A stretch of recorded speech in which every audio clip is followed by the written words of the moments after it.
Assalamualaikum warahmatullahi wabarakatuh. Selamat pagi anak-anak. Bagaimana kabar kalian hari ini?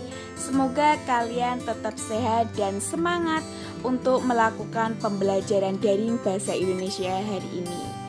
Oke, sebelum kita mulai pembelajaran hari ini, alangkah baiknya kita berdoa menurut agama dan kepercayaan masing-masing. Berdoa mulai. Berdoa selesai. Oke, pembelajaran hari ini kita akan membahas mengenai menilai karya melalui resensi. Nah, sebelumnya pernahkah kalian membuat resensi? Oke, pernah ya. Waktu SMP kita sudah pernah membahas mengenai resensi. Jika kalian pernah membuat resensi, kalian sudah mengetahui apa itu resensi. Ada yang tahu pengertian dari resensi? Ya, betul sekali. Resensi itu berasal dari bahasa Latin yaitu revider yang artinya menimbang atau menilai. Jadi, apa itu pengertian resensi? Resensi adalah tulisan yang berisi tentang penimbangan dari buku atau wawasan tentang baik buruknya suatu kualitas tulisan. Nah, kalian akan melakukan resensi. Jadi orang yang akan melakukan resensi itu disebut apa? Disebut peresensi. Nah, tugasnya apa? Tugasnya yaitu memberikan gambaran kepada pembaca mengenai suatu karya apakah layak dibaca atau tidak. Hal-hal apa saja yang dapat ditanggapi dalam resensi itu ialah kualitas isi, penampilan, unsur-unsur, bahasa, dan manfaat bagi pembaca. Sampai sini paham? Oke, kita lanjutkan ke berikutnya.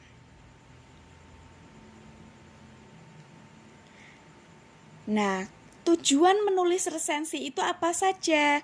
Yang pertama yaitu membantu pembaca mengetahui gambaran atau penilaian umum dari sebuah buku atau hasil karya secara ringkas. Yang kedua yaitu mengetahui latar belakang dan alasan buku tersebut diterbitkan. Yang ketiga yaitu menguji kualitas buku dengan membandingkan terhadap karya dari penulis yang sama atau penulis lainnya. Dan yang terakhir yaitu memberi masukan kepada penulis buku berupa kritik dan saran terhadap cara penulisan, isi, serta substansi buku. Nah, kemudian sistematika resensi ada apa saja? Yang pertama yaitu ada judul resensi. Yang perlu kita perhatikan dalam judul resensi, yang pertama yaitu pilihlah judul yang menarik.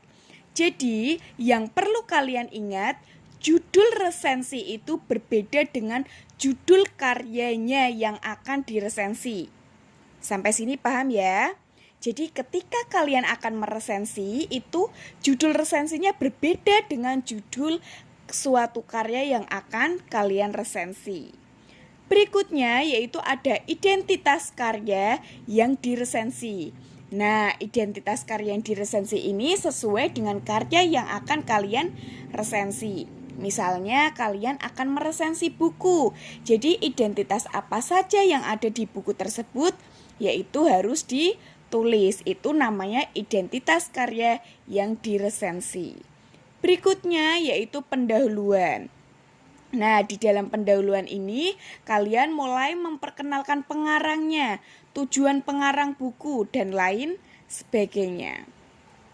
Yang keempat yaitu sinopsis, berarti kalian meringkas dari resensi dari suatu karya yang diresensi. Berikutnya yaitu inti atau isi resensi. Berupa apa inti atau isi resensi ini? Yaitu berupa keunggulan dan kekurangan suatu karya. Perlu kalian tulis dan perlu kalian catat apa saja keunggulan dan kekurangan dari suatu karya yang kalian resensi. Berikutnya yaitu penutup. Penutup ini berisi apa saja, yaitu berupa tanggapan serta manfaat apa bagi pembaca. Sampai sini kalian paham? Baik, kita lanjutkan. Nah, ini berdasarkan objek karyanya, resensi terdiri atas bermacam-macam jenis. Jadi, ketika kalian akan meresensi itu, bukan hanya terpaku pada buku saja, namun ada berbagai karya yang perlu diresensi. Contohnya apa saja? Ada novel. Berarti, boleh Bu saya meresensi novel? Boleh banget. Misalnya ada yang hobinya membaca novel atau hobinya membaca cerpen, itu boleh diresensi. Selain novel dan cerpen, ada film. Yang hobinya nonton film itu bisa diresensi. Ada drama, lagu, buku ilmu pengetahuan, lukisan, dan karya-karya yang lain. Begitu ya. Jadi tidak hanya terpaku pada buku saja, tapi ada banyak karya yang perlu kalian resensi. Berikutnya yaitu kita membahas mengenai kaidah kebahasaan resensi. Kaidah kebahasaan resensi yang pertama yaitu menggunakan konjungsi. Kalian pastinya sudah tidak asing lagi dengan konjungsi. Konjungsi itu apa? Konjungsi yaitu kata hubung. Nah, ada konjungsi apa saja? Yang pertama yaitu konjungsi penerang. Berarti maksudnya bagaimana? Ya, konjungsi yang menerangkan atau menjelaskan suatu hal. Contohnya apa? Yaitu ada yakni, yaitu, merupakan, atau bahwa. Kata-kata itu termasuk ke dalam konjungsi penerang. Berikutnya yaitu ada konjungsi temporal atau waktu. Contohnya apa saja? Ada sejak, saat, kemudian, lalu, akhirnya. Paham ya? Kemudian ada konjungsi penyebab. Konjungsi penyebab ini berarti hubungan sebab akibat. Contohnya ada apa? Karena, sebab, akibat itu termasuk ke dalam konjungsi penyebab. Berikutnya, kaidah kebahasaan yang kedua yaitu menggunakan pernyataan yang berupa saran. Contohnya dengan memakai kata hendaknya, harusnya, jangan, sebaiknya, alangkah baiknya. Jadi ketika kalian meresensi suatu karya, kalian memberikan saran yang dimana memakai kata hendaknya, harusnya, sebaiknya, alangkah baiknya, dan lain sebagainya. Yang terakhir yaitu menggunakan kata serapan. Oke, hari ini kita belajar mengenai resensi suatu karya yaitu tentang sistematika dan kaidah kebahasaan dari resensi. Cukup sekian dari saya.